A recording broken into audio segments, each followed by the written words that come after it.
বাড়িতে ফিরে আমি এখন একটু ছাদে পায়চারি করছি, আর তার সঙ্গে গাছ থেকে আঁশফল পেড়ে সেগুলো খাচ্ছি। আর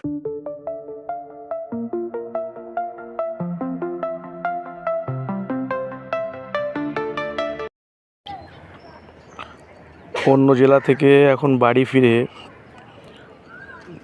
গাছ থেকে পেড়ে নিলাম একটু আঁশফল, আর এটা খেতে খুবই ভালো লাগে।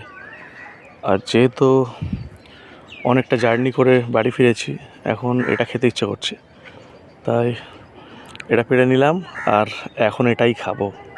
আর এখন দেখছি একটু মুখের চর্চা নিতে হবে, মানে মুখের স্কিনের চর্চা করতে হবে।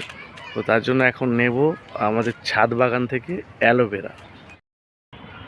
এগুলো তুলতে এসে দেখছি এখন প্রায় শুকিয়ে বলতে এগুলো কিসের দাগ হয়েছে বুঝতে পারছি না, বাট মনে হচ্ছে এর মধ্যে ধরছে না, প্রচুর পরিমাণে গাছ হয়ে গেছে তো ধরছে না।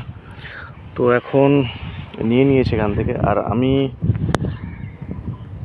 এটাই নিয়েছি। এখন আপাতত এটাকে নিয়ে মুখে একটু ঘষবো, আশা করি যে সানট্যানগুলো পড়েছে এগুলো উঠে যাবে ঠিকঠাকভাবে। তো এটা খুবই ভালো জিনিস, কারা কারা ইউজ করেন অবশ্যই কমেন্ট বক্সে জানান।